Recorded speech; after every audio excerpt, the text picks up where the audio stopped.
নির্ধারিত ভাড়া ঠিক আছে, কিন্তু যাত্রীর কাছে বেশি মনে হচ্ছে। চার্ট অনুসারে ভাড়া ঠিক আছে, কিন্তু তারা বলছেন যে বানায় ভাড়া বেশি নিচ্ছে। দেখেন, আমি যেটা ওটা জানার চেষ্টা করেছি, সাধারণত চার্টের চেয়ে কম ভাড়ায় এই সমস্ত বাস স্টপেজ থেকে যাত্রীরা যেতে অভ্যস্ত, যাত্রীরা যান। কারণ যখনই চাপ থাকে না, তখন চার্টের চেয়ে কম ভাড়ায় এই আপনার পরিবহন মালিকরা যাত্রী ক্যারি করেন। ধরেন নির্ধারণ ভাড়া আছে আমি 700 টাকা, তারা 500-600 যে যার কাছ থেকে পায় নিয়ে তাদেরকে নিয়ে যায় গন্তব্যে। এখন এসে তারা চার্টের যে ভাড়াটা সেটা নির্ধারণ করা হয়েছে, কারণ সেটা নির্ধারিত ভাড়া। ওই যাত্রী ওই কম ভাড়ায় যেতে সে কিন্তু অভ্যস্ত, মাঝে মাঝে 100-200 টাকা সে কমে যায়। এখন যখন চার্টের ভাড়া বলা হচ্ছে, সে বলছে যে না, আগের চেয়ে তো 100 টাকা বেশি নেওয়া হচ্ছে। এখন যেটা নির্ধারিত ভাড়া সেটা নেওয়ার তো অধিকার মালিকদেরও আছে, সেখানে আপনি তাকে বাধ্য করতে পারছেন না। আবার যাত্রী মনে করছে আগে তো 100 টাকা কম নিত, 200 টাকা কম নিত, ভাড়া তো 500 দিয়েও গিয়েছি, এখন কেন 600। নির্ধারিত ভাড়া ঠিক আছে, কিন্তু যাত্রীর কাছে বেশি মনে হচ্ছে। এইটা যাত্রীরা কম ভাড়ায় যাওয়ায় অভ্যস্ত বিধায় অধিকাংশ সময় বা কোনো সময় তার কাছে মনে হচ্ছে যে আগের শেষে 100 টাকা বেশি দিচ্ছে, কিন্তু কোনো অবস্থাতে সে নির্ধারিত ভাড়ার বেশি এটা হচ্ছে না। এইটা তাকে হয়তো বোঝার ক্ষেত্রে একটা সমস্যা আছে।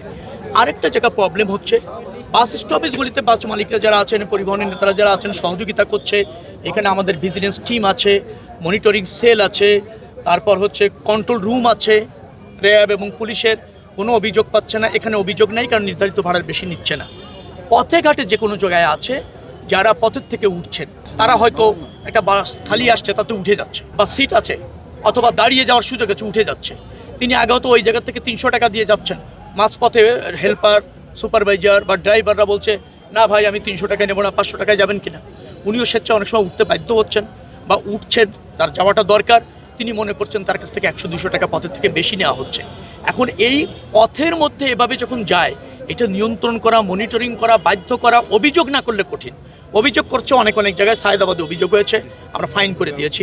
আপনি কালকে জানেন যে বাইপাইল একটা জায়গায় তাকে 2 দিনের জেল পর্যন্ত দিয়েছি, একটা রিপোর্ট হয়েছিল ডেইলি স্টারে, এবং ওই টাকা ফেরত দেওয়ার ব্যবস্থা করেছি। সেই উনি চলে গেছেন গন্তব্যে, তার নাম্বার নিয়ে তার সাথে যোগাযোগ করে আপনার তাই টাকা ফেরত দেওয়ার ব্যবস্থা করেছি। আজকে যেমন পোস্তগুলো তো এরকম ফাইন করা হয়েছে। যেখানে ব্যত্যয় আছে সেখানে কিন্তু আমরা ব্যবস্থা নিচ্ছি, কিন্তু এটা ঠিক যে একটা প্রবণতা চলার পথে আছে যে যাত্রীরা যেহেতু আসন কম, বাস কম, অনেক যাত্রী যেতে চায়, এক জায়গায় 100 যাত্রী দাঁড়িয়ে আছে, সেখান থেকে 2-3 জন যেতে চায়, তাদের যাওয়াও প্রয়োজন। সে হয়তো 100-200 টাকা বেশি অফার করে নিজের স্বেচ্ছায় যেতে চাচ্ছেন, এবং পরে তিনি এটা বেশি দিচ্ছেন, এটা তার কষ্ট হচ্ছে আমরা বুঝি, কিন্তু সেটাতে আবার কমপ্লেনও আসছে। তো এটা আমরা মোবাইল টিম দিয়ে, মোবাইল কোর্ট দিয়ে, তারপর হাইওয়ে পুলিশ, স্থানীয় পুলিশ, মানে যাওয়ার পথে যে সমস্ত থানা জেলা আছে তাদের মাধ্যমে আমরা চেষ্টা করছি এটা নিয়ন্ত্রণ করা, নিবৃত্ত করার।